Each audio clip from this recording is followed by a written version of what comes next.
Hello, today is February 11th, 2010. We're meeting today with Mr. Willis Harms at his home in Loveland, Colorado. My name is Brad Hoops. I'm the interviewer for the Northern Colorado Veterans History Project. Welcome, Will, and thanks for sitting down to tell your story today. Well, thank you. Let's start out, if we could. Tell us a little bit about yourself, your date of birth, where you were born, a little bit about your family. Well, it seems like I was born a long time ago. I just turned 80 this past summer, but I was born in Rochester, New York, July 9th, 1929. I was born to Harold Harms and Anna Harms, my folks, and I grew up there in the east, and of course this was outside of Rochester. We lived in a small crossroads area called Canawagas, which is an Indian name for stinking waters. Oh yeah. So anyway, there I was joined by two brothers and two sisters, and grew up in the area all the way through high school. Now, how did you fit in that order with the kids? I already had a brother when I was born, and then another brother after I was born, and two sisters. Okay. And so the sisters came last. I always tell them they've been a pain in the neck for all this life, but they haven't been. And what did your father do for a living? Well, my dad he worked at a variety of jobs, most of them laborer's jobs. He was an intelligent person. He was a do-it-yourselfer. If he needed we lived in the country, and if we needed a barn or a chicken house, he built it. He would tear down the engine in his car and replace the rings and do all kinds of things. He was pretty self-sufficient when it comes to those sort of things. I kind of take after him a little bit, because where this interview is taking place is in a house that my wife and I actually built. Wonderful. So we've enjoyed it. So. Anyway, and I went to a one-room schoolhouse for 8 grades. Myself and my older brother were the janitors there for a year, and he went on to high school, and my younger brother and I were the janitors at the school, and I went on to high school. And then along came my two sisters, my brother and one sister, and then the two sisters became janitors at the school. Is that right? And all of that for $60 a year to split between us. So, but it was great. You moved from one side of the room to the other side of the room. From first grade, there was no kindergarten. From first grade to 8th grade, and then you went on to high school or wherever else you were going from there on. So how did the teacher teach? I mean, that wide range of well, ages. the teacher wasn't the only one that taught. Okay. If you were in the 8th grade, or if you were in a grade above other kids in the school, now there may only be 15 kids in the whole school, but as you went up in grade, you became the teacher to the younger kids, while the teacher was instructing another class, wow. another grade. Wow. And so it was like we were learning and teaching all at the same time. Wow. That's pretty hard to beat. Yeah, certainly. And then I had one teacher from first grade through 8th grade. Really? One teacher. Yeah. Wow. Great teacher. Wow. She was really good. So. And then you went into Rochester for high school, or was there a high school? Well, high school, we actually lived in the township of Caledonia, New York. But Caledonia didn't want to send buses out to pick us up to come to their high school. We were that far away from the school. So we went to high school in Avon, and graduated from Avon, as well as all my other brothers and sisters. I played sports there, played a little bit of baseball, and 4 years of football, and so I kept my grades good enough that I qualified for the sports. Let's put it that way. Okay. So anyway, and then out of high school, maybe I'm getting ahead of myself a little bit. We did have our land there was classified as a farm. It was only 7 acres, and my folks weren't anywhere near being rich, and so everything that we ate or drank or whatever came from what we had on the land. Very, very seldom did we get anything from a store, because we had our own pigs and milk and chickens and one thing and another, and actually sold eggs and things like that, and sold sweet corn out on the highway during the summer. So it was really probably a good beginning. Oh, sure. Yeah, it was. We all learned to work. That your benefits came from working, and we enjoyed that. So from there, in high school, I played the lead in a senior play. Some things like that was in the mixed chorus and one thing and another. But football was my thing. The thing that I enjoyed. So. Well, now out of high school, was college even an option for you? Well, I could have gone to college. In fact, there was a junior college nearby that had a football team. That's the reason I would have gone to school. I'm a person that you give me a responsibility, I'll carry it out. And I felt that college wasn't for me. I wasn't the best studier in the world or whatever. But if I'm faced with an opportunity to do something, I feel confident enough I can do it, you know. And so out of high school, for a few years, I really didn't do anything as far as having a steady job or anything like that. I kind of filled in wherever I was needed. The last couple of years before I went in the service, the last couple of years when I was 19 and 20, 21, into 21 years old, I worked at the same gravel pit and company that my dad worked for. And he probably got me the job, maybe, I don't know, but that's where I worked.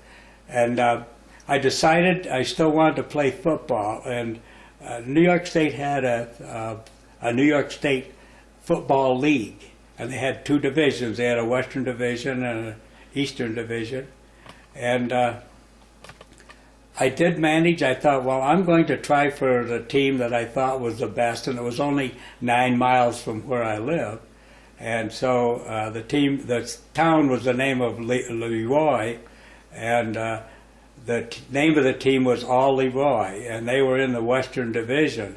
I didn't think I could make the team, but about after the second game I was playing first string both ways. They don't do that much anymore. Both ways as a center and a linebacker. Was this like a semi-pro type of? It was semi-pro. Okay. It was semi-pro. I didn't care whether I got paid or not. I was playing football. But I played that year. It was 1950. I played that year. We won 8 out of 10 games, but lost the playoff game with the East Division. They beat us 19-0, and that. But it was the following day that I went into the service. Was drafted. You were drafted and went into the service. Oh wow! Yeah, I was by this time 21 years old. Kind of old to be drafted. Well, yes, it was. Yeah. But I was just in that era between World War II and the beginning of the Korean War. That I hadn't really thought about being in the service at all. So. Yeah, right. But anyway, that's the way it turned out. And now, had the Korean War broken out before you were drafted? The Korean War had broken out in June and July of 1950. And so I was probably involved, I think, in about the second wave of draftees. My brother Al was drafted 2 months prior to me. I was drafted in November, and he was drafted in September. And so it was our last football game was the 19th of November, and I headed for the Army the next day. My head was a little bit big from our celebration, but So where did you report to then for basic, or where'd you go from? I by train I went from Rochester, New York. I was actually inducted in Rochester, New York, and then went by train to Fort Dix, New Jersey. Okay. And I was at Fort Dix, New Jersey for 12 weeks of training prior to going to Korea. When I finished the training, I was allowed to come home for a furlough, and that would now take it up into January or so of 1951. And did you know at that furlough that you would be shipping off to Korea, or had you had your orders? No, I didn't. I went back, and then our orders were cut, and some people went to the Officers Candidate School, OCS they called it. I had passed the test, but I didn't see my name on that listing, and they put it on a bulletin board outside the company area, and I didn't see my name on that listing. Some people went to Okinawa, some people went to Germany, and some went to FECOM, which was Far East Command, and I knew what that meant. Oh, geez. Yeah, that's because Korea and Japan or China or whatever fits into that FECOM situation. So there I was. How was that transition for you, going from civilian life into military life? Well, really not bad, because I did make some good friends, and I have corresponded with some. In fact, there's one that I've been corresponding with lately. I finally discovered where he was at. He stayed in the service and retired as a full colonel. Wow. Yeah. So, and he and I were kind of bunk buddies. I was on the upper bunk, he was on the lower bunk, and we made the whole basic training just like a game. And of course, I had just gotten through playing football, so I had that mode, and we both did real well and really enjoyed it. And he has told me recently that he tried to find my name because he knew I was from New York, didn't realize I'd moved to Colorado. And so we've been corresponding back and forth. We haven't met each other yet because we're both 80 years old. Right, now. yeah. Wow. Yeah. Wow. So but I have other buddies. Our medic that we had in Korea, he retired as a lieutenant colonel, and another guy was a master sergeant, and there's another person that he's having trouble getting around. He had a hip operation as he got older, and it didn't turn out too well. And he's pretty well confined to a little motorized unit or whatever, right. to get around. Right. So, yeah. So from Fort Dix, then you shipped out. I suppose you took a train west. Yeah, we took the train. Yeah, we took the train. That was like a 4-day thing because we stopped for every passenger train that went by. And the guys got pretty bored on there because we would stop and maybe be sitting on a siding for a couple hours to let other trains go by. I remember we stopped somewhere in New Mexico or Texas. I don't know exactly where. Somebody spotted a place where they could buy some beer and whatever, and they were off the train and gone. And the train took off without them, and we had to stop down the line. They had to send a bus back to pick them up. Oh, no. So now here's a bunch of guys that they're going to be heading to FECOM. They know what's coming. So they're going to have as good a time as they can. Sure. So. Well, now, by this time, were you put into a unit, or were you still traveling as... No, I wasn't. No, I wasn't in a unit. I was just there as a replacement. Oh, okay. To go to Korea and then be placed over there once we got to Korea. Okay. All right. I remember it took us... And so we loaded on a ship at Oakland, California, and... we were at the base out there. I'm trying to think of the name right now. I can't think of it. But anyway, we loaded on a ship there, and of course went out underneath the Golden Gate Bridge. Did you have any sort of thoughts as you were leaving the Golden Gate Bridge? Well, yeah, you have thoughts. Will I see this again? Right. Oh, yeah, that's really true. Yeah. Wow. Well, now how was that crossing? I mean, here's a boy from upstate New York. Did you get your sea legs, or how was that? Yes, I had no problem whatsoever. We had guys that, as we were loading the ship, that were leaning over the rail already, seasick. And so that leads up to another story. It took us 13 days to get to Japan, and I had gained 13 pounds. I gained a pound a day, and the way I gained a pound a day was I was eating the regular meals, but we had Navy cooks. They did a nice job, but their desserts, I love their desserts.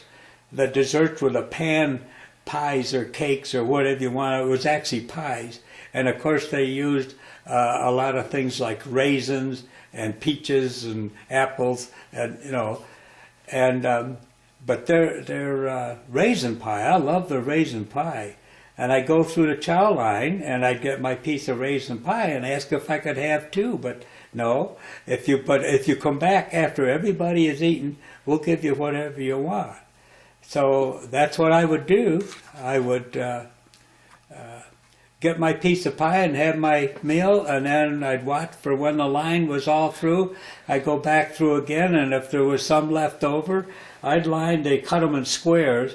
I'd line those up on the palm of my hand and up my arm, and then go out on deck and eat raisin pie. So that was my pound a day that I gained.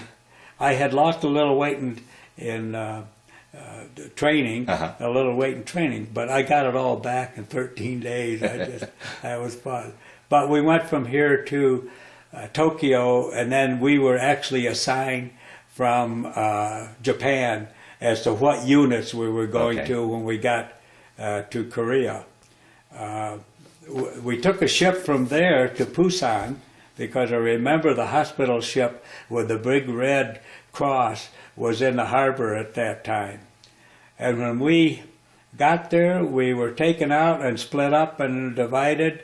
I happened to get on what they called, it was a train, another train, they called it the Pusative Express.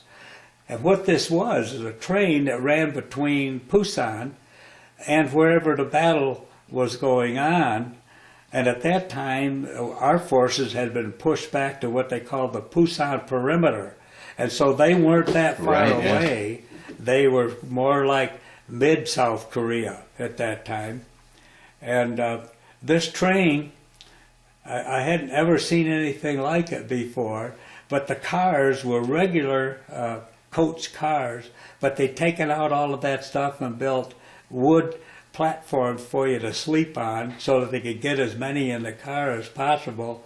And the train cars were full of bullet holes. So I thought, well, what's going to happen from here?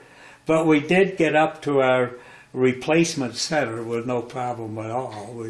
It was a night trip. Whether that made a difference or not, I have no idea. This was the winter of '51? That would be, yes, it would have been probably around, I'm going to say beginning of April, or near the end of March of 1951. Okay, so you're really, because I hear the winters there are awful. Maybe we'll talk about that. Well, their winters are similar to New York State. Oh, okay. It might rain on you one day and snow on you the next day in the wintertime, and then go down below zero, and then warm up and rain again and then snow. It's kind of like I experienced it.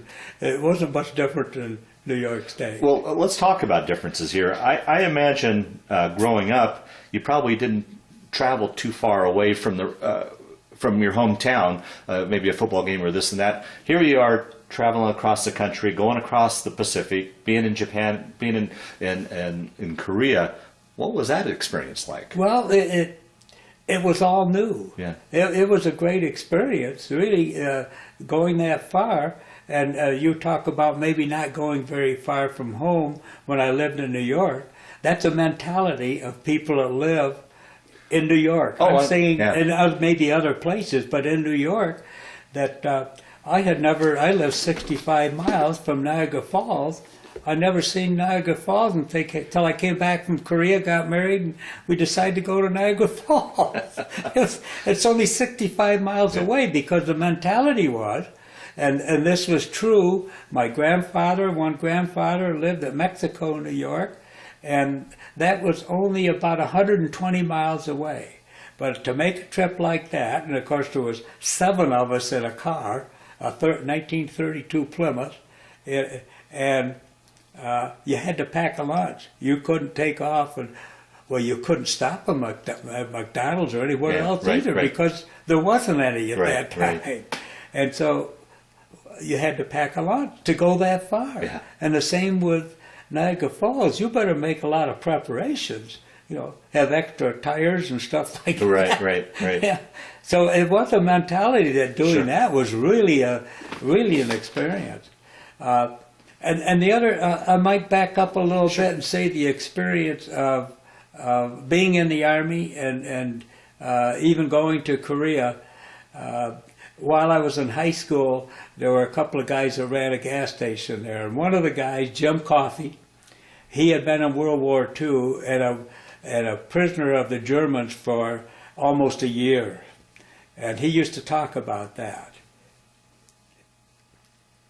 And that fascinated me.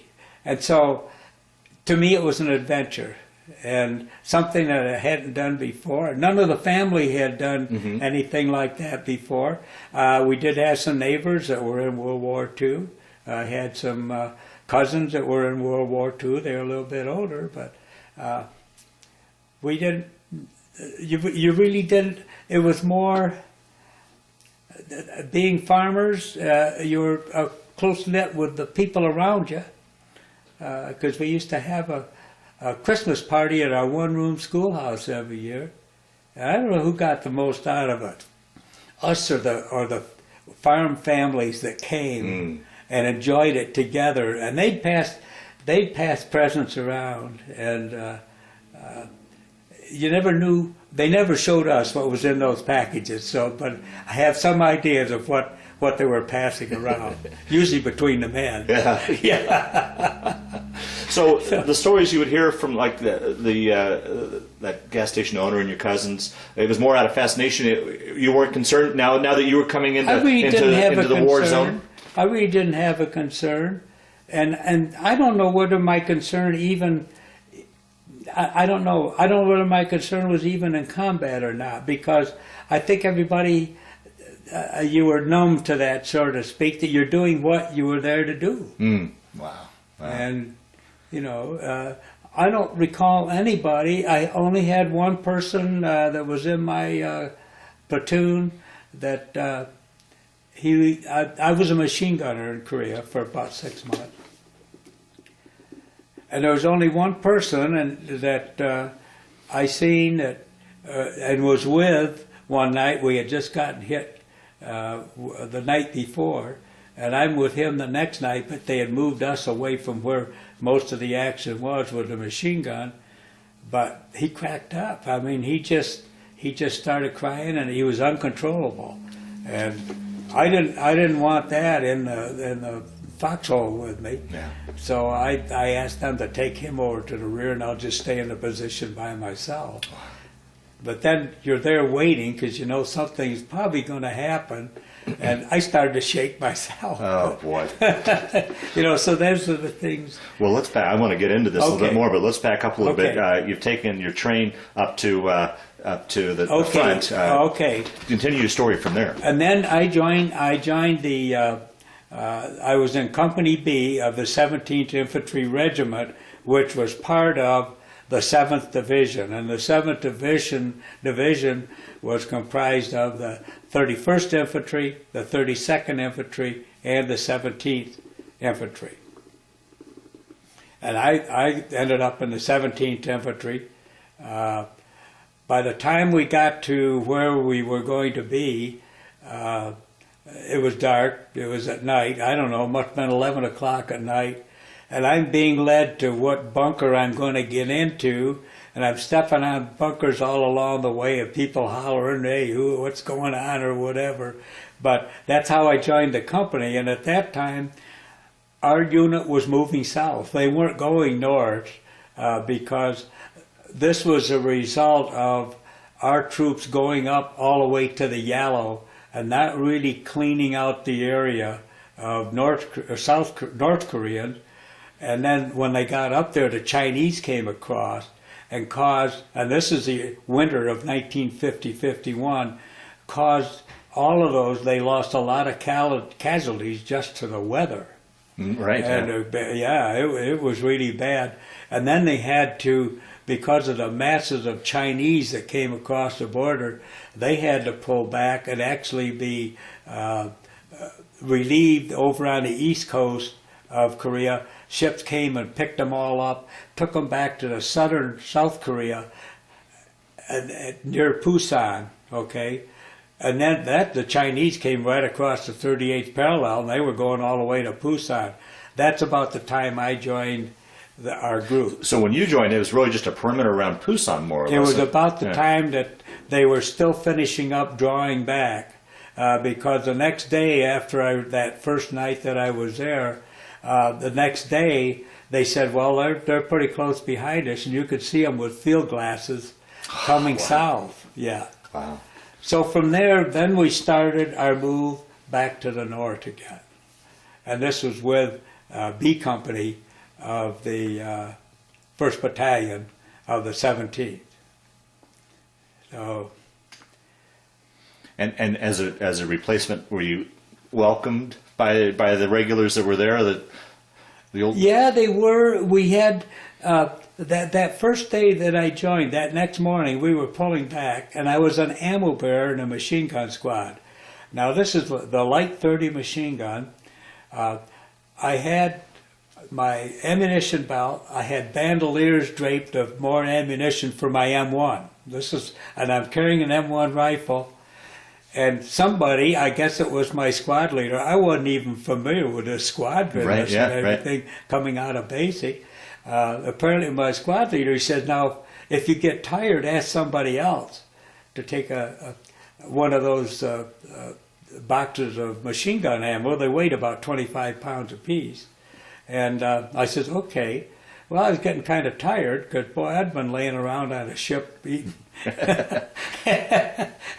eating pastries. And so I did. I was getting kind of tired, so I asked one guy, I said, would you mind carrying one of these? Well, he says, that's your job, isn't it? I says, yeah. He says, and you carry them. I left him in the dust the rest of the day. That's all I needed. So that was really the first full day that I was with the group. Right. Yeah. So then we started. Going back north again, and we, as the units operated, and I'm talking about the platoons and companies within our unit. We had companies A, B, and C. I was in B Company. And we would alternate who was going to be the lead unit, going up the road or over the mountains. And that's the thing that the military decided they better do. We could go over the mountains rather than around the mountains, because that's where the South Koreans had gone to when they went up north the first time, and then they came back down and harassed them all the way back down again. So we were going over the mountains. I just recall one time we went 35 miles in 3 days over the mountains. This was going to the top, up on the ridges, and back down and back up on the ridges. Now, their mountains were not like the mountains here. They were more similar to the foothills you might find going in here. But you still had to go up and you had to come down. Carrying equipment. Some of them were fairly steep. So, and carry all the equipment. Like I said, I was in a machine gun squad, and either carry ammunition. As I advanced, I went to assistant gunner, and then I went to the gunner in the machine gun squad, and I had that for about 6 months.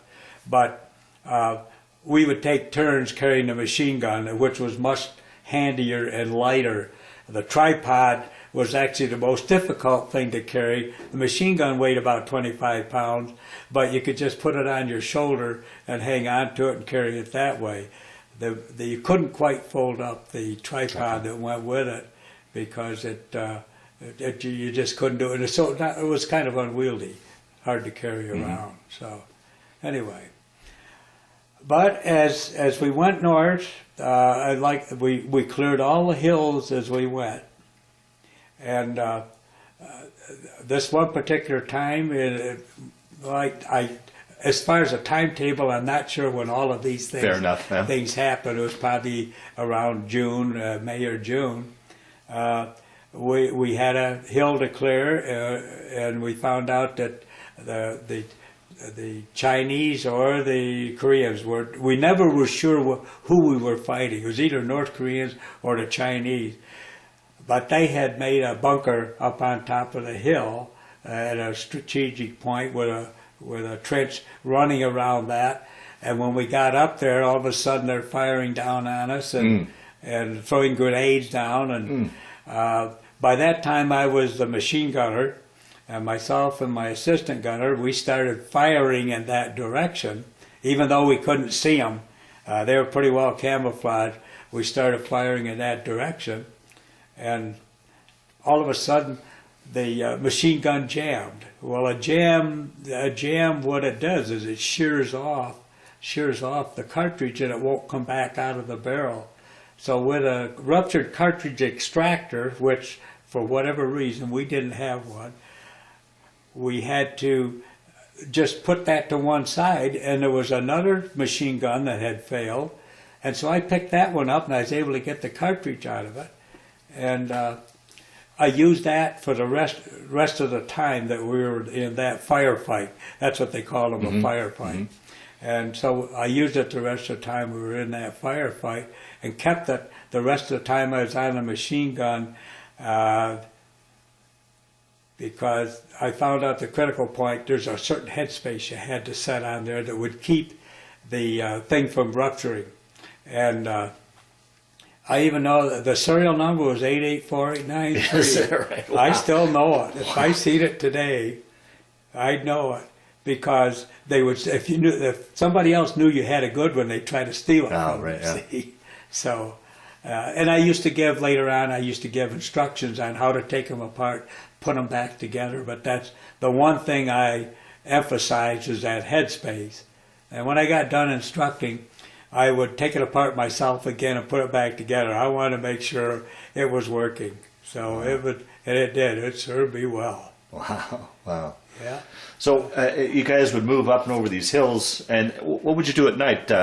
Just live in the foxhole, pitch tents? No, we didn't have tents. We had our sleeping bag. And most of the time, what we would do, we wouldn't, if we dug a hole, it wasn't very much of a hole, just enough to get our bodies below the surface of the ground, and that's where we were. And as far as food and things like that, why, sometimes we would get maybe one hot meal a day, maybe, if the kitchen had caught up with us and things like that. Otherwise, we would be given C rations. There would be 3 meals in a C ration box. A little thing of cigarettes, a little thing of candy or something like that. Candy, the chocolate had turned white already. It was old chocolate. And, those were pretty much the meals that we had, and some of the C rations really weren't that bad at all. They were cans of all kinds of different things that were ready to eat meals. And if you were able to have a little bit of a flame to heat the can up, you could eat it warm. But most of the time we ate it cold, because if we were eating at night and it was after dark, we didn't dare start a fire, because the enemy's out there somewhere. Yeah. And if he sees a fire, he knows exactly where you're at. So, how do you think you managed to function during? I mean, you look at any one of these conditions. You talked about the food, sleeping out under the elements in a sleeping bag, probably not getting enough sleep. Hygiene probably wasn't so good, showers and such. All that under the umbrella of being in war. How does a person function in conditions like that? Well, you better adapt. Number one, you better adapt to it, because it's going to be awful tough if you don't. If we, of course, we didn't have any porta potties that followed us, so you dig a hole with your entrenching tool and dig it deep enough and do your thing, cover it up, and move on.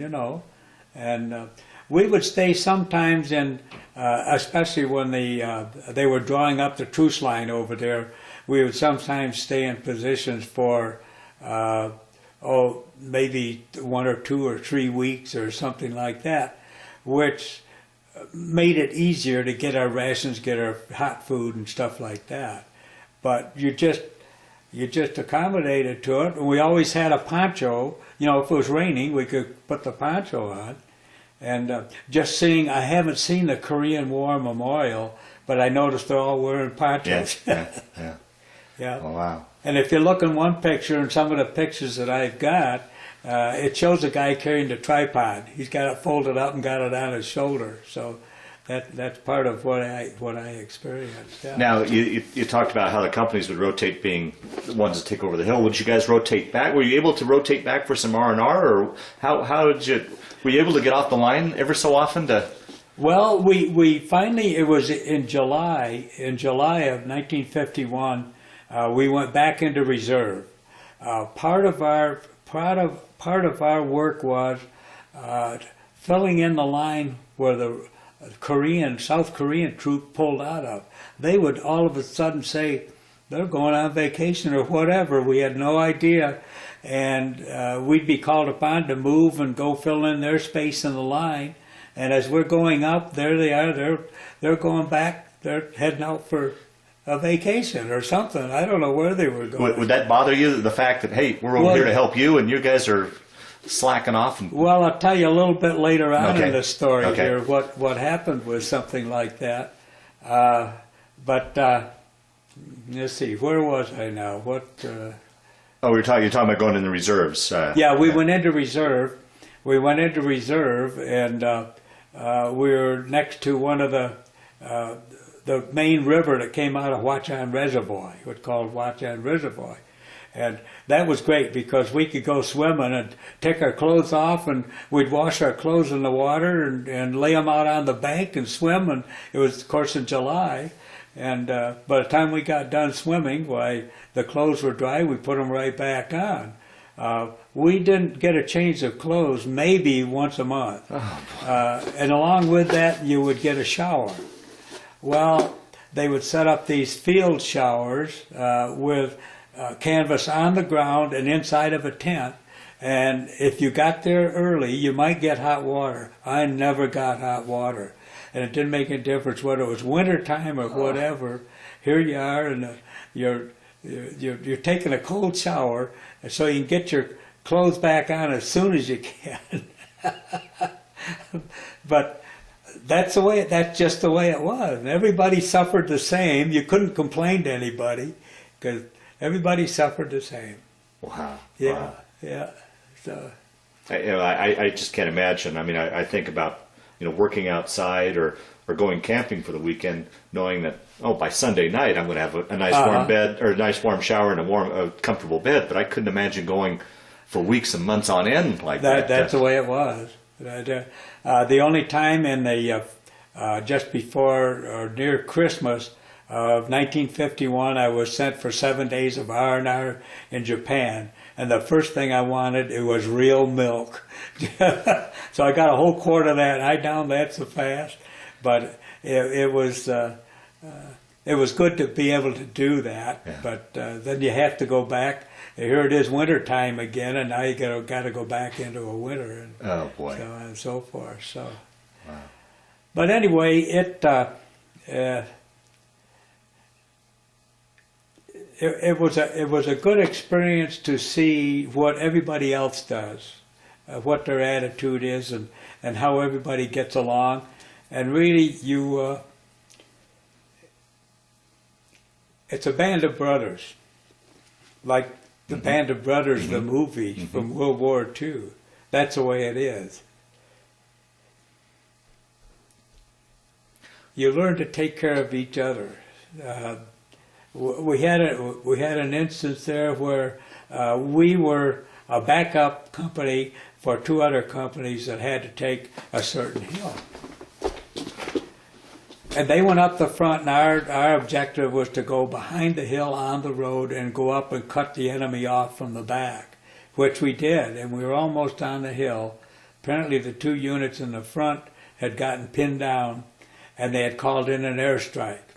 Well, when they come in here comes 3 Navy planes in there to drop napalm on them, and that napalm was really, really something, because it'll stick right to you, you know, and it caused a lot of burns. But anyway, we were almost on the top of the hill when they dropped that, and that rolled right up to the first guys that were up there. So we pulled off. We pulled off the hill, went back down on the road again.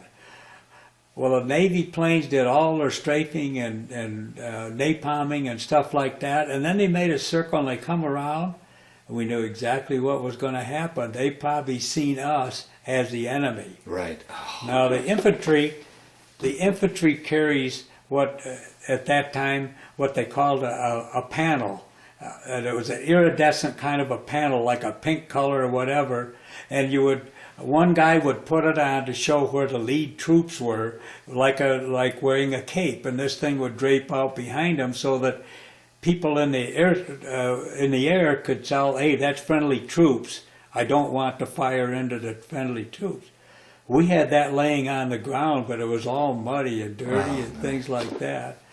By that time, I'm a squad leader, and all of the squad leaders, platoon sergeants, whatever, wore these pink neckerchiefs to show that they were the leader of that group. And so we decided, hey, let's take these off and lay them on the panel. We laid them on the panel. And the first plane came over, and he started down, he got almost to the firing point, and he went up. The next two did the same thing, and they made a big shot.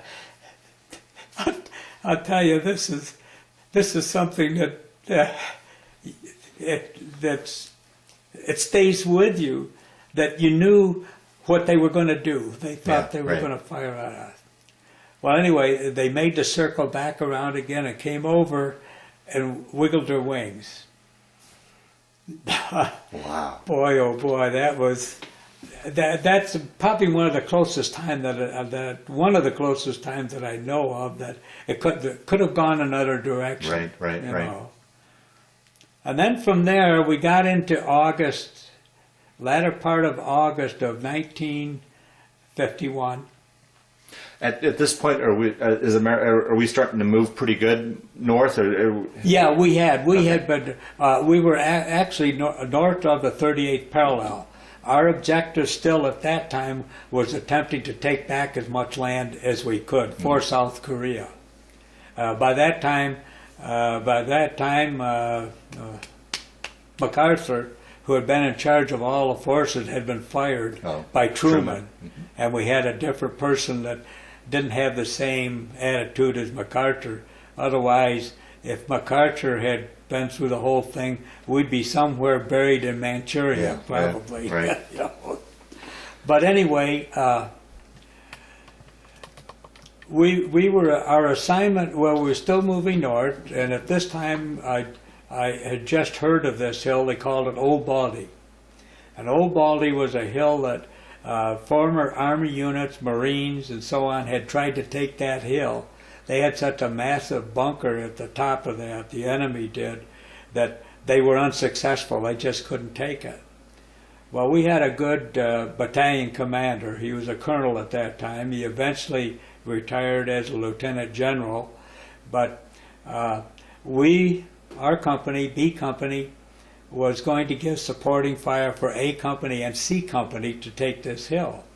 So I'm on a ridge near there, not far away, with my machine gun to give them coverage as they're going up the hill.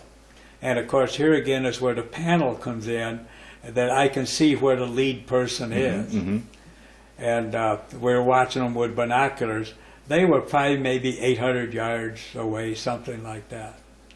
And anyway, prior to them assaulting the hill,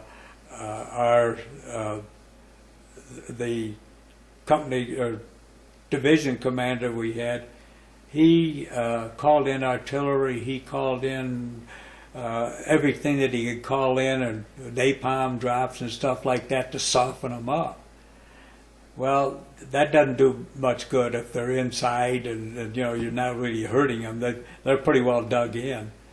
But anyway, whatever company it was coming up the side of the hill where I was giving supporting fire, from the time they got from the bottom to the top, took about an hour for them to get up there. And all the time I'm firing into the bunker, trying to keep that occupied. When they got to the top, a guy with the flamethrower went past the guy with the panel. And he went right around to the rear of that bunker and just blasted into that bunker. And of course that flame just goes everywhere. The battle was over. It was done. And I've got a notation in some of my books that that guy should have gotten a medal because he was by himself. Wow. But a funny part of the whole thing, after the hill was taken, everything settled down, I'm looking with my binoculars, and here comes three guys marching along the ridge from the right-hand side. And they were Turkish soldiers. They were another unit that was nearby. And they got their guns on their shoulders like they're going hunting. I thought, you gotta be kidding. We went through all of this, and why didn't we wait for them to come along with their rifle? But that was kind of exciting to kind of have that view of what is happening, not being in it yourself. Right. But it gives you a view. But we went beyond that to the next hill, and this became Pork Chop Ridge later on. Very famous. There were two different battles or occupations of Pork Chop Hill. One was when we had it, and then later on in 1953, when the North Koreans and Chinese were trying to take back as much property as they could, I guess they lost a lot of people. We lost a lot of people on that hill because it was a strategic hill for the roads that went by it, going north and south. And so that was the next hill that we took, that we occupied. There was nobody on it. We occupied it. We done some digging in of bunkers and stuff like that. Well, on the 1st or 2nd of September, my squad and some additional guys with BARs were assigned to a listening post probably 100 yards in front of the line. And our job was to detect whether any enemy was coming up the hill. So, and that's exactly what happened. We're out there, we can hear them coming up the hill. And this friend of mine from Pittsburgh, John Sistick, it was like a trench that went all the way around a little knob out there. I'm on this side, and he's over on the other side, and he's standing up, silhouetted against the dark sky. The last thing you want to do is silhouette yourself. But he's standing up there, and one of the chinks we call them, one of the chinks came up, and they carried what they called a burp gun. Burp gun is about the size of a .22 shell. And they fired like 700 rounds a minute. I mean, it sounded like, just a like that, So anyway, this guy pops up there, and I'm looking across there, and I can see his silhouette. I could swear it wasn't any farther than you are from me right now, probably within 6 feet, and he fired at John, and John went down. I thought, oh no. Pretty soon, John comes running around the trench. And I said, that you, John? He says, yeah. I said, did that guy hit you? He said, no, the SOB missed me. But we pulled back to the main MLR, and I set the machine gun up right at the end of that ridge coming into our thing. And I fired all night there. I counted 40-some boxes of empty boxes of machine gun ammo the next morning. But the part of it was I set it up near a stump that was maybe a couple of feet in diameter. And there was a machete sticking in the top of that stump. And I set it up right at the base of that stump. And we fired until it got daylight, till they told us, hey, quit firing, they're gone. We had been surrounded. I found that out later. That whole hill had been surrounded at one time. Well, anyway, there was a machete sticking in the top of that. and it was full of holes. And this stump is only 2 feet or so in the air, and my assistant gunner, are laying at the bottom of that. Wow. And the stump was shot quite a bit too. I knew they were coming close because a bullet when it goes by is almost like a plane making that sound that they make when they break the sound barrier. It was just a snap, and you didn't hear whines, you didn't hear anything. And so the ones you don't hear are the ones that you get that get you, you know. But we shot all night, but then I discovered, and it's documented, that we lost about, out of our platoon, we lost 7 or 8 guys, and about 18 wounded, and 7 or 8 that were killed there. How big is a platoon? Usually Well, normally? a platoon is normally around 50 people. 50, okay. About 50 people. That's almost 50% casualties then. Yeah. Well, then the next night, they moved me to another position, and this is where the guy cracked up I was telling you about. They moved me to another position, and some other guys went out there. Well, now the Chinese know that that position is there, and they cut them off, and they killed the only 2 guys that didn't get killed on that group. There was probably 7 or 8 guys or 10 guys out there. The only 2 that didn't get killed was 2 BAR men backing up, firing, while the rest of them got in. And together they both fell into some kind of a foxhole that was already out there. And that's when the Chinese picked up their offense and got the rest of the guys that were on their way in. So we had a pretty good time in there. You don't hear anything about that part of it, other than it is documented in some of the things that I have. But as far as the real pork chop hill was the one in 53, because they lost a lot more people, I guess. So you didn't hear about the first one. Yeah. And that's where this story about Hubert,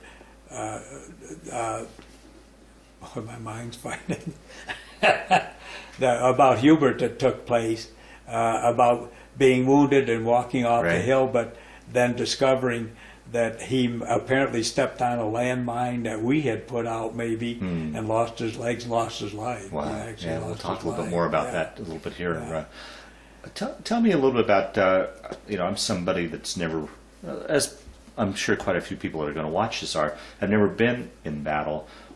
To me, there's 3 parts to it. There's, as you're going in, preparing for battle, being in the thick of battle, and then afterwards, when the battle's over and you've got time to go back to your sleeping bag or whatever and decompress.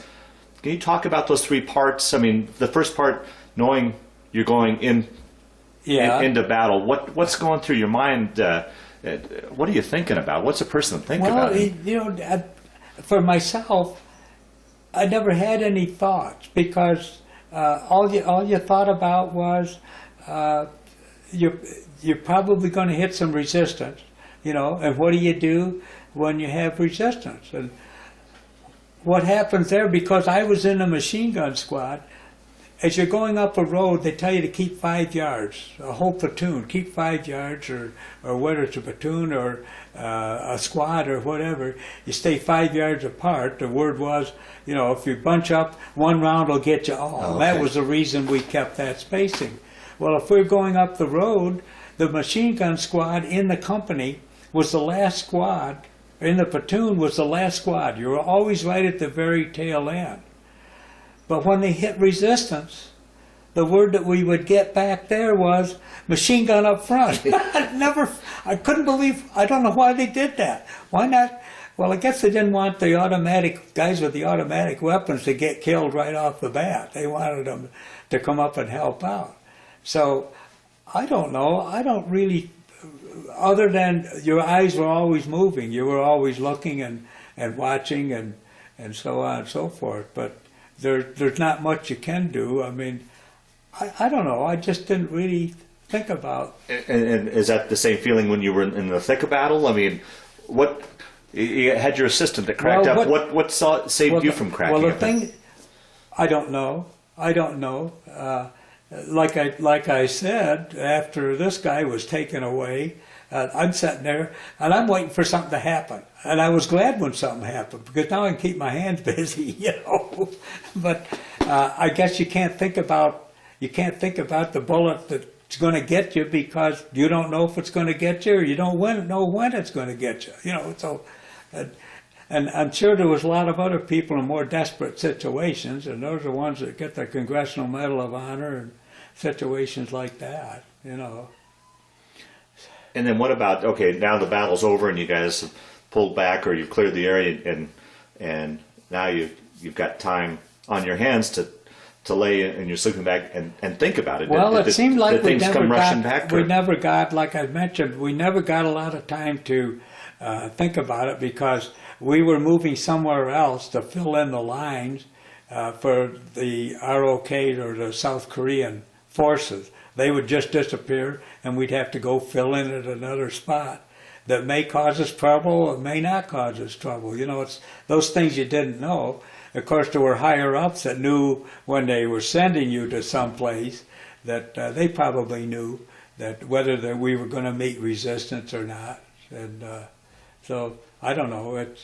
I just really didn't have a lot of thought along that line. You know. Well, I just find it hard to believe. I mean, in a constant state of stress like that, how a person functions and. I think that what happens when you're in combat, when you're actually in combat, you're shifting from the team spirit to your spirit. I mean, you're shifting to, hey, I'm here to protect myself too. Mm-hmm, you know, it's not just you're in there to protect everybody else. That's part of it, of course, but you're there to protect yourself too, because you're the one that has to do it. You know, yeah. But I don't know. I never really had any particular thoughts about it. Yeah, I've heard time and time again. You know, you touched on it with the band of brothers that you know, you were obviously there fighting for America and the reason, but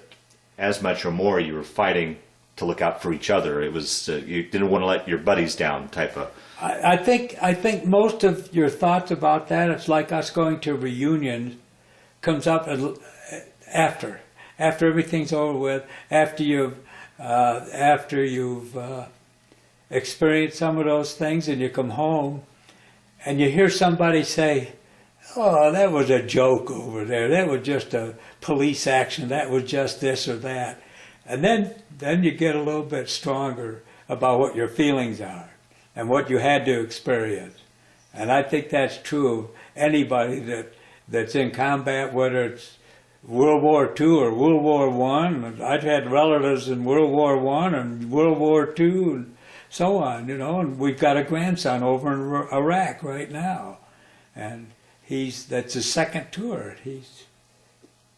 I guess maybe you're getting ahead of myself and kind of off on a different tangent, but now you've got a grandson on a second tour. You've been there before.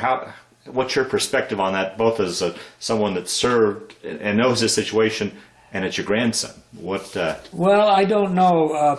I'll jump ahead just a little bit. I rotated and came back home off of Heartbreak Ridge. And we really didn't have a lot of problems on Heartbreak Ridge, but we were occupying that stretch of the territory. And the day before I left, we had to leave the position that night and go by truck across an open valley in order to get out of there and take the retiree or the guys that are being sent home. I went to say goodbye to the company commander. And as I said goodbye to him, I said, you know what? By this time I'm a sergeant first class. I said, I ought to sign over for another 3 months and get a battlefield commission. They were doing that. If you wanted to sign over, I'd put you in position for a battlefield commission as a second lieutenant. But the first firefight that I told you about I was in, we had 2 second lieutenants get killed in that firefight. Both guys had signed over, and I thought, well, no. I've gone this far. I think that's enough. That's enough. But when I mentioned that to him, he's reaching for the phone, field phone already. I said, forget it. I don't want any part of it. I'm going home. So wow. yeah. Wow. So I could have stayed. I could have been there longer, but I feel there's a time. There's a time, you know. So how long were you over in Korea then altogether? Well, I was over there probably a total time. I was there probably something less than a year. It'll probably be maybe 11 months or something like that because of the travel time and everything back and forth. But what was I? Oh, I was going to tell you before we were on Heartbreak Ridge, because that's where I rotated from. We had been at what they call a punch bowl over on the eastern side. It's just a big bowl area with mountains all the way around it. And we were sent over there at Thanksgiving in 1951. We were sent over there, and I was part of an advance party going up a day ahead of time. There were only like a squad, maybe 10 of us, 8 or 10 of us, went up there a day ahead of time onto the hill, the area we were supposed to take care of, to replace the rocks, the ROK forces coming down. They were coming down. We got part way up the hill. It was pretty high. It was a higher mountain than we'd been on. And these guys, I could hear firing all night long. I thought, boy, I'm glad I'm not up there now. They're really getting hit. Wrong. They were firing up their ammunition so they wouldn't have to carry it down the hill. Oh, and we could hear them. We stopped in a bunker about part way up the hill, and we could hear them walking by us all night long, going off the hill. Well, the next morning, we went up the rest of the way. There's 10 of us, and we're the only ones covering the whole area. We didn't hit any resistance or problem. The next day, the whole company came up, and we were all set. Yeah. Wow. But that was really something, that we were the only ones. And then the next night, though, we got some artillery came in, and it hit one of the bunkers. The guys were in the bunker, and this one guy got hit. His jaw was all kind of torn away. He knew me. I didn't know who he was, but he knew me. He called me by name. I was asked to take some of our Korean laborers to take the litter down the mountain. Now, it's after dark. It's dark. The Marine helicopters would normally come out, but once it got dark and they didn't know exactly where you were, they wouldn't come out and pick up anybody. And so it probably took me till midnight to get him down the hill. And I heard later he did die, but he would try to talk to me, and I didn't know who he was, but I was hoping he would make it, but he was just too long without treatment. So I spent the night down at the bottom of the hill, went back up the next day, but those are things you have to do. You know, you have to do. But while we were at the punch bowl, that's when I went on R&R, and by that time they had given us insulated boots, so we didn't have to wear the leather shoes that they had, leather boots that they had. And I had been wearing those boots long enough. When I got to Japan, they gave me the regular combat boots, and I ended up on my right leg with a blister on the instep. There was no way I was giving up R&R. I got that blister on there right away, and boy, I just suffered with it till I got back to Korea, and then I went on sick call. Well, I went on sick call, and they put me in what they called the collecting station. It's where normally they have enough medics or doctors or whatever. They patch people up and then send them on to the rear. It's just a temporary place to give them some treatment and then send them back to the rear. Similar to like the show MASH? That was probably, okay. Probably like that. And I was there. They would not let me go back online until that was completely healed. Really? And I'm getting shots of penicillin every day, and this big guy by the name of Humphrey, he's shooting me with that stuff every day, and I'd say, well, gee, that's got to be good enough. No, they wouldn't let me go back online. So anyway, come New Year's Eve, I'm the only one in the collecting station. There are no other wounded people or anything else in there. And I don't know where Humphrey came in, this guy Jack Rogers, who used to be our medic, was now stationed at that collecting station. One of them came in and says, "Has anybody given you anything to drink?" I said, "No." So they went out, came back in with the little paper cups, that they put the pills in and stuff like that. And so, I said, "Gee, thanks." And so I'm laying there drinking, and I hear somebody else coming. So I set the thing under the bunk. It was one or the other. I don't know whether Jack or Humphrey. And they said, "Anybody bring you anything to drink?" I said, "No." And so now I got two guys going back and forth. And so by midnight, they opened up with all the automatic fire or artillery across the front to celebrate New Year's. I mean, it was a pretty good racket. But they opened up all the way across the front with that, and I thought we were being attacked. Oh, wow. And I'm out in the snow with my bare feet. I could have probably killed them just with them laughing. But I'm out there in my bare feet. And the one guy, Jack, our former medic, we'd see him every year at one of our reunions. He says, "You remember that?" I says, "Yeah, I remember that." Well, you had mentioned Thanksgiving, Christmas, and New Year's. What was it like being away from home for the holidays? Was that? Well, I think the toughest part was actually in basic training. Because being in Korea, you were far enough away and everything but when I was taking basic training, only half of the trainee group was allowed to go home for Christmas. I had to be there at Christmas because we had guard duty to pull and stuff like that. And Christmas, I was pulling guard duty around the telephone exchange at Fort Dix, New Jersey. And here's all of the WAC. There must have been a WAC unit right nearby.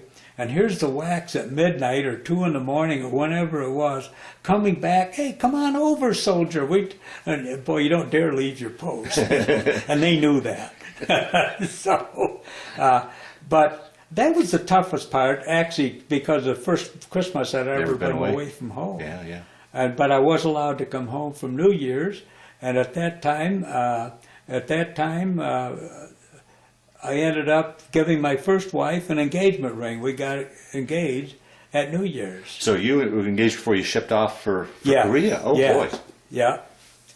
And then right after I got out of the service in August of 1952, and we were married in October of 1952. Wow. Mm-hmm. Well, how was that? As far as, okay, you're over in Korea, how was it as far as communications being home? With you being on the front line, moving all the time, were you able to get mail? The mail would get to us because we had a certain address that we kept no matter where we were. The mail would get to us, and of course we would write letters to send home and stuff like that, and they would get them. Maybe once a month or something like that, and it wasn't all the time. But I was engaged, and I'd get those letters a little more often than from my own family, But it would always find us. I also had a buddy that I took basic training with that was in the mail room of the division or something, and he made sure I got things. He'd send me little packages of candles. If we could burn a candle at night down in the bunker and not have the light show to the outside, he'd send me candles, or maybe a little ring of pepperoni or something like that. So he was keeping track of me too. Wow. He still lives in Niagara Falls. Yeah. Now, how was it? After you got back, or through the years, did your first wife or your mom ever talk about what they were feeling with you being over in? You know what? They talk about the Korean War being a forgotten war. Yeah. It just seems that there wasn't anybody that wanted to talk about it or listen. Yeah. And so that's the way I left it.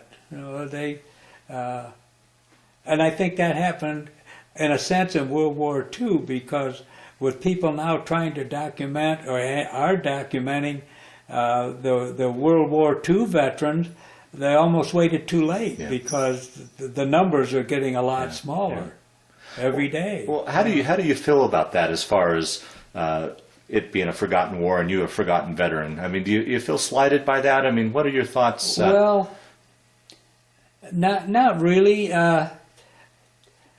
Although it does happen with a lot of things you hear people talking about that, they forgot about you, but you've always got that information in reserve, just like today.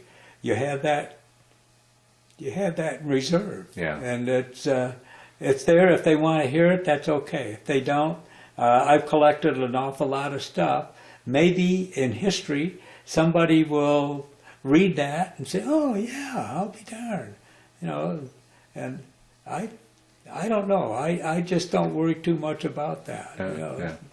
Yeah. What are your thoughts, I guess, in both now and back then when you were actually in combat? I mean, it was with World War II so close to your war, and it was two different wars. I mean, it seems like in World War II we had this objective, we knew what we had to do. Korean War was kind of murky and, it called a police action and a war. Yeah. And did that play into your mind thought at all as to, what am I doing here? What's the objective? And yeah, I hear that, people will talk about that, but I said, okay, the bullets were the same. Yeah. Everything was the same. It was a combat action, Yeah.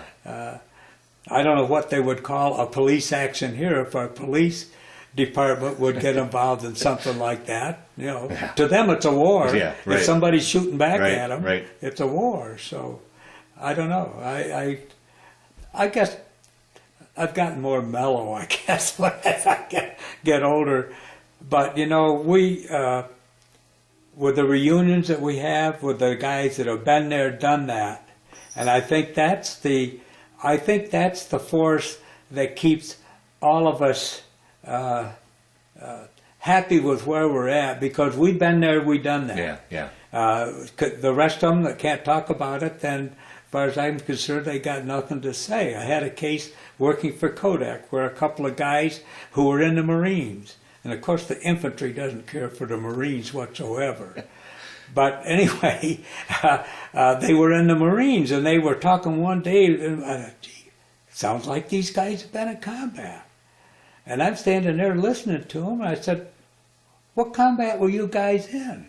Oh, we've never been in combat. We were talking about their basic training. I said, don't tell me about Kodak until you've been there. And that ended the conversation. That was the end of that. And I think amongst the people that have been there and done that, that's their band of brothers, yeah, and yeah. That's their league, and Yeah. that's the way they're going to think about everything that they do. Mm-hmm. So Mm-hmm. Mm-hmm. anyway, I'm happy to be here. Oh yeah, that's. Always have been. So, I mean, talking about the happiness, we'll get back to your story here now. You're ready to rotate out. That must have been a great feeling to say, I made it and I'm on my way home. Can you continue your story from there then? Well, if you'd have been on the ship with me going underneath the Golden Gate Bridge and all the guys cheering,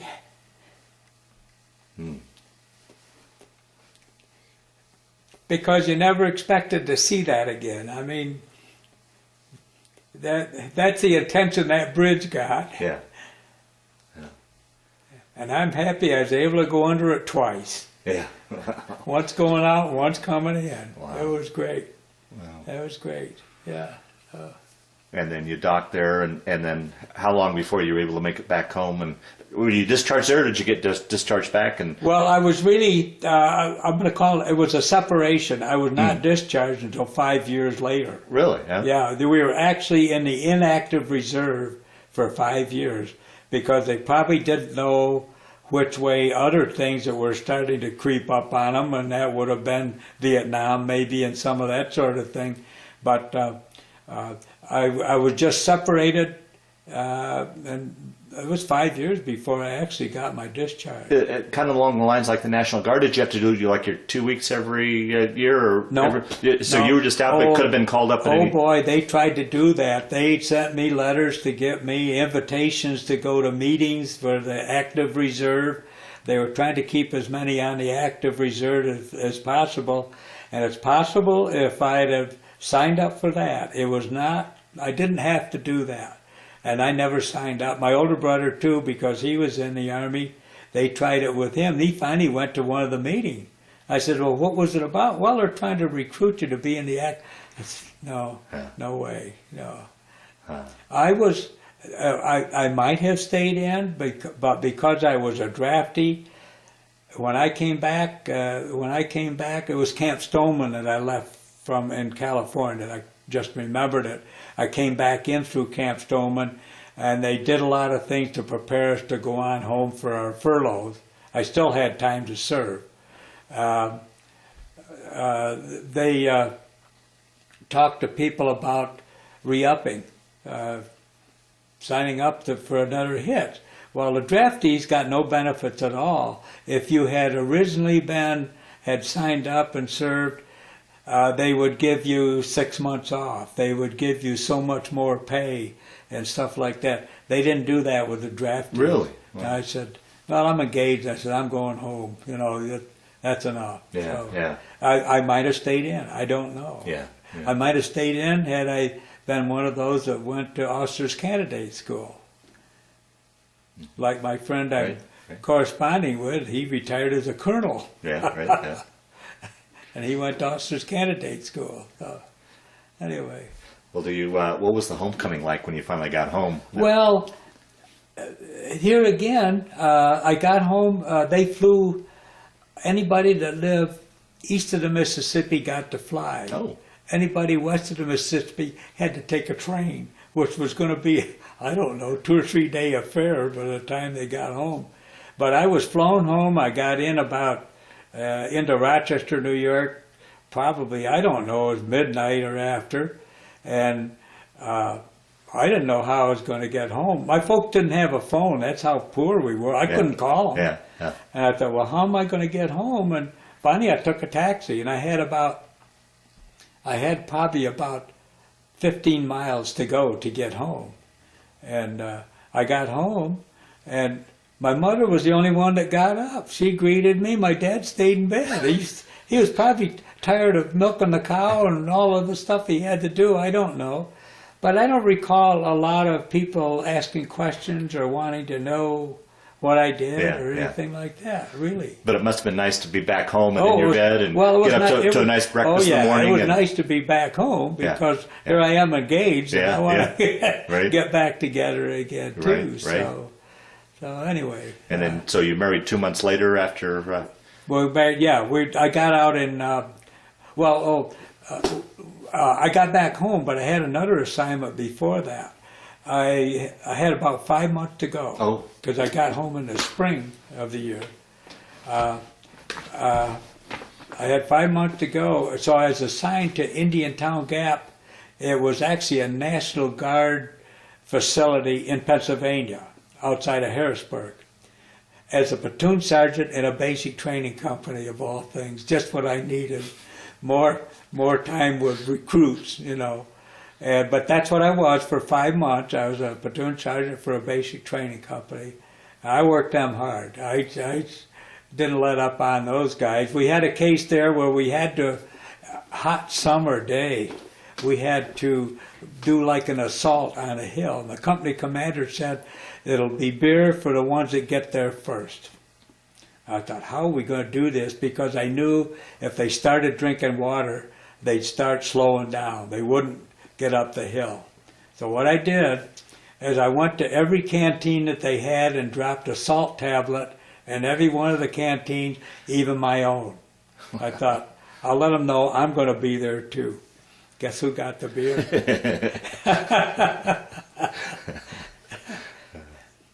But they were a different crew, a different group of people. They were people out of New York City.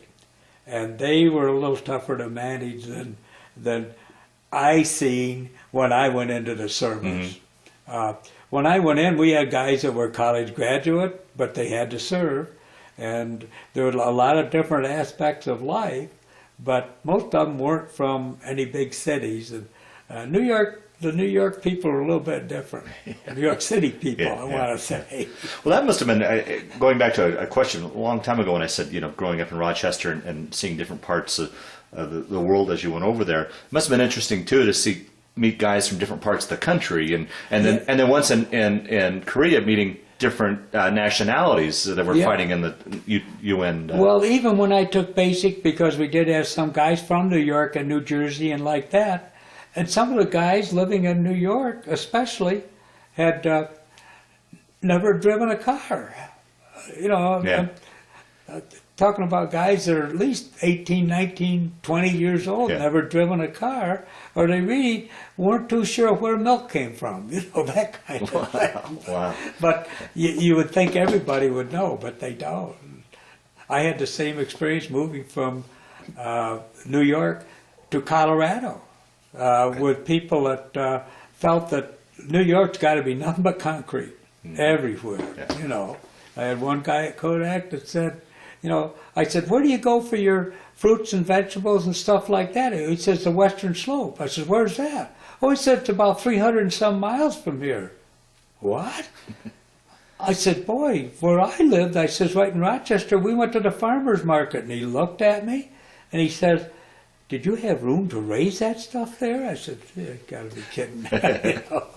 But that's the differences in everywhere you go. Yeah, sure. Whether you go to the South, we had a bunch of our guys. Korean War was when they started integrating the blacks and whites together.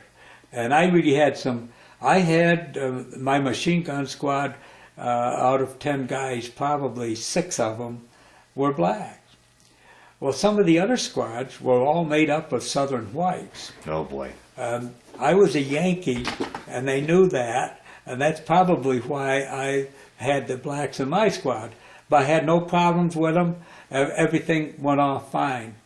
But it was the Southern whites that, they said things to me, And finally I told them one day, I said, if you hate the blacks that much, how come you sound just like them? Well, the Southern drawl. Yeah, right. The Southern drawl, as far as I was concerned, they were. That was. I said, how come you talk just like them? And that shut them up. That took care of that. Well, let's finish up the back part of this interview now. Okay. You've got out in August. Continue your post-military story. Well, I tried to find jobs, and it was a tough thing because there were a lot of servicemen getting out also from Korea at that time. And I tried with Kodak back there. Now, Kodak had facilities all over Rochester, New York. But I went to the largest facility, which was Kodak Park, and attempted to find work there. And they said, no, we just don't have anything. I told them what I wanted to do, but no, we just don't have anything. And I'd go back the next week, and I'd see the same guy, interviewer, and he'd pull out well, I'm sorry, but we don't have anything. And that went on a couple of weeks or so. And finally, a guy that my dad was working with said, how's your son doing? No, he just can't find anything. And he says, well, he's been trying at Kodak to get a job. Oh, he says, I know somebody at Kodak. Oh, hey, that's great. So he says, have your son come down and see me Sunday morning, and we'll go over to this guy's house and I'll let him talk to him. So I did just that, and I did. I went to the guy's house. He had a nice house. And he asked me, I told him I was a veteran and looking for work and things like that. And he says, well, what would you like to do? I says, I'd like to get into some kind of machine maintenance or whatever. I really didn't know what I wanted to do. And so anyway, Monday morning I went down. Here's that same guy interviewing me again. He says, I'm sorry, we don't have anything. Well, this Kerry Brown, the guy's name was, that I had talked to, he had apparently been in the military, and they called him Colonel Brown. And I said, well, I was talking with Colonel Brown yesterday, and boy, he lit right up. You know Colonel Brown? I said, yeah. Boy, he's on the phone. I got an appointment for an interview right away for getting into the maintenance facility there at Kodak Park. And I did. I wanted to get into an apprenticeship. Now, I'm 23 years old by now, and apprenticeships are usually for the 17, 18-year-olds, you know, just getting out of high school. Mm-hmm. And so anyway, that's what I asked for, and they said, no, we don't have any openings right now. How about a pipe fitter? I had no idea, or a pipe cover. I have no idea what a pipe cover does. So anyway, I said, I'll take it. But I was sick. I didn't come in for another week. I had to take part of my physical over, and I was called into the same interviewer again. He says, by the way, he says, go up and talk to so-and-so. I went up and talked to the guy I talked to before. He says, we got an opening in the field machinist apprentice. I says, I'll take it.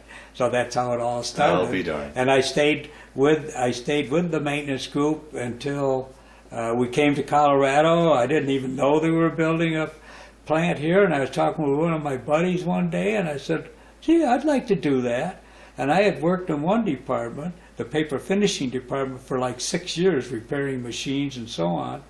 And gosh, he says, I never thought of you, because I'd already moved to another group. And he says, well, if so-and-so doesn't go, he says, I'll put your name in. So-and-so decided he didn't want to come to Colorado, so I'm here. Well, now you talked about kind of the mentality back there of staying in that area. What prompted you to want to come to Colorado? Well, because that's the way I've been. It's the way I went into the service. I'm doing something different than I have ever done. And my wife, I thought she'll never want to move because she's got relatives in Hornell, which is south of Rochester, and places are in, some in the city too.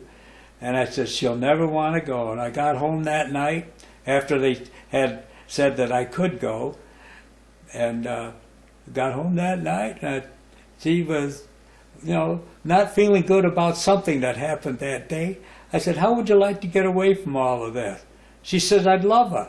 I said, I got a chance to go to Colorado. Let's go. Really? I couldn't believe it. Couldn't believe it. But those, for me, those kind of things of leaving yourself open all the time comes into what happened right now. As it turned out that we'd been married for 29 years, and she died of cancer, of breast cancer. And it was the following spring that I met Charlene, and we've been married for 26 years. I'll be darned. Yeah. And she's got a great family, and all the kids get, of course, they're all separated with their own lives, right. and some are, her two kids are both in California, different places in California. But it's just, things like that work out. Yeah. And we got married in 1983. 83? Yeah, 83. Yeah. But we got married in 1983. And in the fall of 83 is when they offered an early retirement plan that would be effective January 1 of 84. I had just gotten all the requirements that fitted into that, but boy, I didn't know. I planned on, I was only 54, and I was planning on working till I was 60, and that's when I would have had, under the retirement plan, the right amount of credits or whatever in order to retire. Well, anyway, I come home with that information. I said, what are we going to do? We just gotten married. What am I going to do? Why don't you do it? I says, okay. I've been retired. I'm starting my 27th year of retirement. How many years did you work for Kodak? 31. 31. Wow. Yeah, 31 years. Wow. Yeah. So I had age. They have a point system that when you can get the full benefit. And it's worked out well, because some of the ones that retired after that, you may have heard of from some of them around here, ones retiring after that, a lot of the benefits were taken away. Wow. But I still have the same benefits that I had then with medical and everything else. So the co-pays have gone up a little bit, but other than that, it's pretty much the same. And retirement's been wonderful for you? They keep sending me a check every month, so I love that. And your retirement years have been wonderful for you? Oh, no. We've got so many albums over there, some 2 a year, on things that we've done. You know, we have done an awful lot. We've been in every state, and we've been to England and Spain, and then the thing that I noticed in some of the information you had there on questions to ask and things like that, we've kept ourselves busy with volunteer work and things like that, and there's always a demand for that. Mm-hmm. I used to live over in Country Club. That was a split level with 4 floors, basement, garden, well, whatever, and we decided we wanted something all on one floor. And then we got into this and built the house, and we were the general contractors and the hammer people too. Wow. Yeah. Charlene could have told you how many screws are in this back deck out here at one time. I don't know whether she still can or not, but anyway. But it's been good if people keep an opportunity in front of them all the time. They'll never get bored. I've heard of people talking, "Oh, this is so boring." I have a friend. He hasn't done that much since he retired, and it's nice to stay busy. Yeah. But everybody's got their own choice of what they like to do. And right. But we've been busy with working on the Indian reservation once a year. We've been doing that for about 15 years now. Really? Yeah. Our church and a bunch of churches here, and some from Denver, and the person that actually organized all of this is from Denver. He's a minister in Denver. And we go down, and I go twice a year. I have been going twice a year. We usually work in early October or late September to do the work. But we go down there and maybe around the 1st of August, find out all the work we're going to do, working with the lady that runs the chapter house. And and then I come home, put the packages together, and I've been doing that for several years. Wow. So that we know what material to buy and whatever, that sort of thing. And then we did go to Katrina a couple of years ago. We went down there with the same group. Wow. Yeah. So we've done that, and I play golf, and Charlene belonged to a couple of clubs, and it doesn't seem like there's enough time for everything. But as I get older, I'm finding out it takes me all day to do what I used to do all day. But it's been great. It's good. Yeah. You'd mentioned that through the years you've kept in touch and gone to reunions. Talk a little bit about that. And you keep in touch with some of your buddies still from the... Yeah. I've been going to the reunions when I first found out that they were having reunions, probably about 10 or 11 years ago. And I found out about it, and then I joined our unit, retirement unit for a lot of those people. And we've been going, once a year, we have a reunion somewhere. It's been in Colorado Springs, Fort Benning, Georgia. It's going to be there again this coming fall. And we just did San Antonio last year.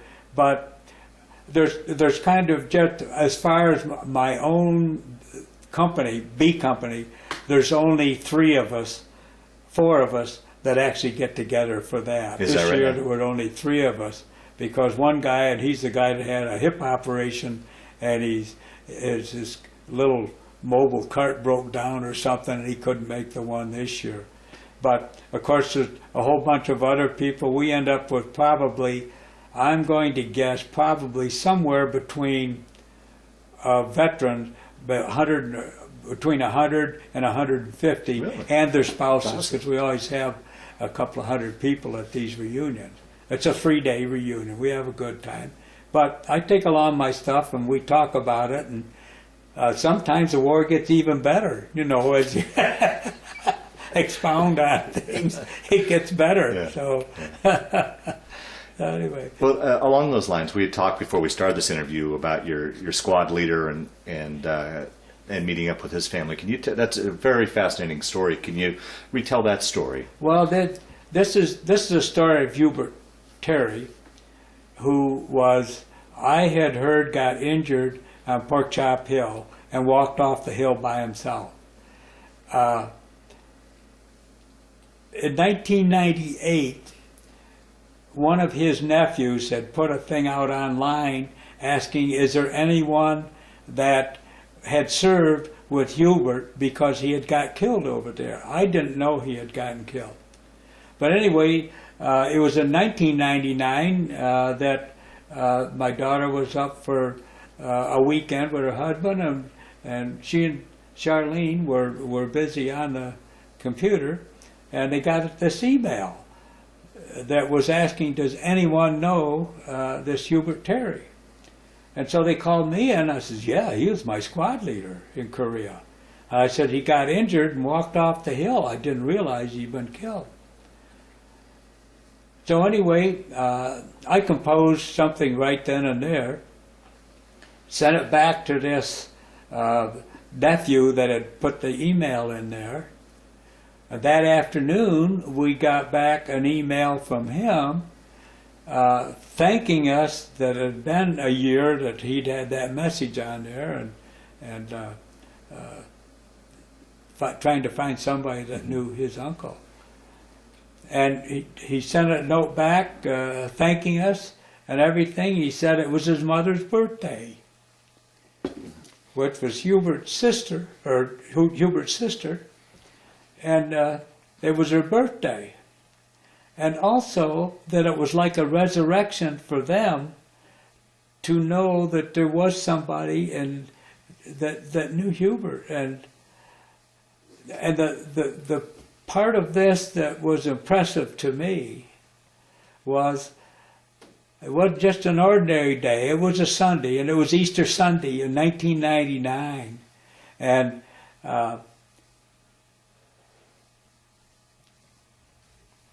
it was just that it was Hubert's resurrection, so to speak, for that family. And later on, they sent several from different ones in the family sent messages back saying, hey, if you're ever down here, South Haven, Mississippi they lived in, and just south of Memphis, right on the border almost, they sent all these messages back thanking, and if we're ever down there, boy, make sure you stop in. Which we did that fall when we went down to visit daughter Susan in Alabama. We called them and made arrangements to go over there. And we had to park our trailer. They thought we could park it in their driveway, but that didn't work out. So we had to find a place to park the trailer, which was right up near Elvis's home. There was a campground right there. We parked it there, then we went back to the house. By the time we got back to the house, there's cars sitting everywhere, and the house is packed with people. And gee, they all just welcomed us in like we were family. And hugs and shaking hands and stuff like that. But like I say, that the house was just packed with people. And they had a spread there that you wouldn't believe of turkey and ham and roast beef and everything that goes with it. And being that the initial contact had been on Easter Sunday, to me it looked like the Last Supper. Wow, wow. It was like they were welcoming Hubert home. And all the aunts and uncles and everybody were there, and it was the first time all of the Hubert brothers and sisters had been together in 35 years. Wow. I couldn't believe that. And then I just discovered, this last fall, and watching a TV program where these psychoanalysts or whatever they are were talking about what it meant to the veterans coming back from Iraq and going to the families where one of their kin had been killed, going to their family and talking with them, that they had discovered, because of the way those folks were being treated, that actually that person was their relative that had been killed for that length of time, and they're welcoming back. Oh. It was if that person were there. Hmm. And then I realized all of the hugs and kisses and handshaking or whatever wasn't for me. It was for Hubert. Wow. Yeah, I'll be darned. really, that will just stick with me. It's telling me that Hubert and Wilkes and Kuna and Brophy and Kincaid and all of the others that in my outfit that had been killed,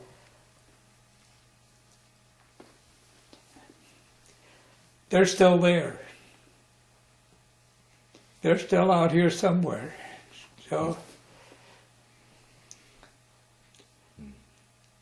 and as long as I'm here, they will be too.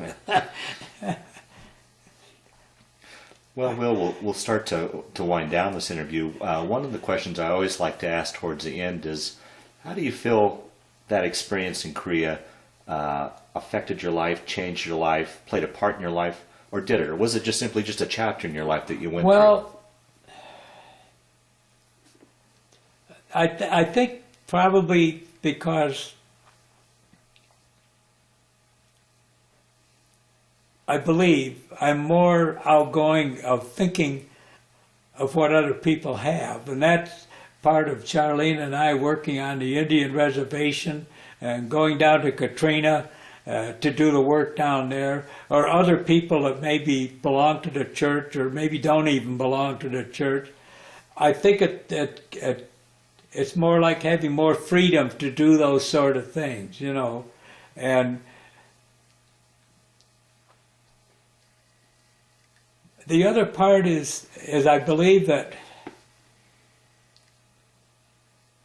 I'm here because the good Lord was saving me to do things like that. Wow. And so that's how I think, and we think that we can do things that maybe are helping somebody else, and I feel that I'm privileged. Hmm. Wow. And was privileged even while I was there serving. I'm privileged because the way I've seen my past and my future is I've never really planned a lot. Things just happened. Why did they happen? It's happened because maybe there's another power that says this is what you do today. Yeah. You know, so. Well, is there anything that I didn't ask you, or any of the stories that you're now remembering that you want to talk about, so that we make sure we've covered as much as we can in this interview, or do you think we've pretty much covered it all? I think we Okay. pretty well. I can't tell you about tomorrow. But Yeah. yeah. And is there any sort of closing statement you'd like to make to this interview to cap off the interview at all? Well, gee. Or not? Like I said, I just feel like I've been privileged to have what I have, you know, and it's not because of me.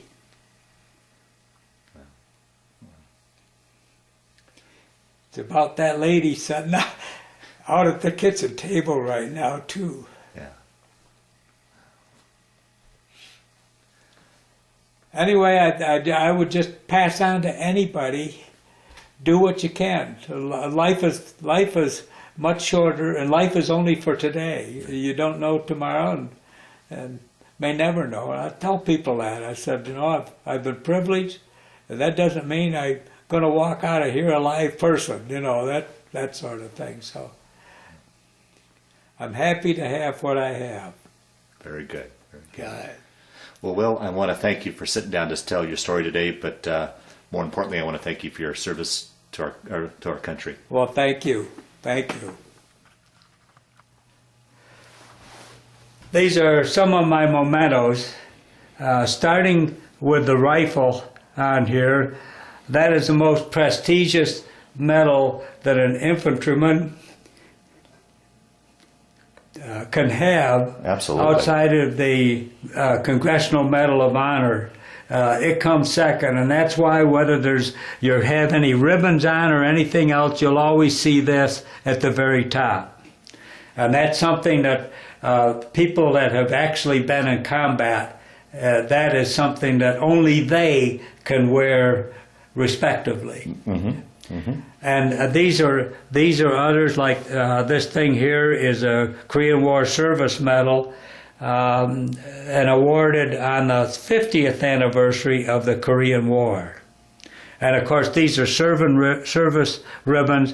I have one star in the middle there. That is a battle star. I'm told that I should have 3 of them, but I'm going to be currently looking into that. And this is information from guys that I actually served with at the same time.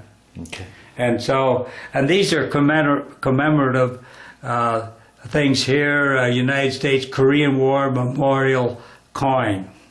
I may be getting more of these because I have signed up for Charlene and I to go to a revisit tour of Korea. Oh, really? And most of it's supposed to be free, and it's being sponsored by the Korean government, celebrating the 60th anniversary of the Incheon landing, which in comes Korea. up this summer here. So it's coming up this summer. Now, when will you be taking that trip? Don't know. They haven't got all their facts together yet. So, okay. But that's when they'll have that. Okay. That's a picture of myself back in 1950 being inducted in Rochester, New York, along with I'm the person on the right there. That's when I had some hair, and the other individual sitting there playing checkers is Corky Snyder from Avon. Over on the left here is my stripes that I had as a Sergeant First Class, and of course one of the times I was home before I went overseas to Korea. This is my platoon in Korea, and of course over on the left where you see Will Harms, that's me barely in the picture. And sitting down, the left person sitting down here is John Sistik. He was one of my buddies from Korea and actually went on an outpost with us one night when we got into trouble out there. And I've got other pictures that identify most of these, but I don't have it on here. So that's you right there. Yes. Now, looks like do you have on that pink scarf that you were talking about? That's the pink scarf, and you can see anybody that was a squad leader or platoon sergeant wore these pink scarves. Well, now, did you ever worry about the fact that that kind of you stood out from snipers and such that? Well, that's a possibility. If you noticed or were able to see an officer, officers never wore their bars or whatever because that was something to shoot at. Yeah. And so that could have been a problem, but it didn't seem to be. I never looked at it as a problem. Okay.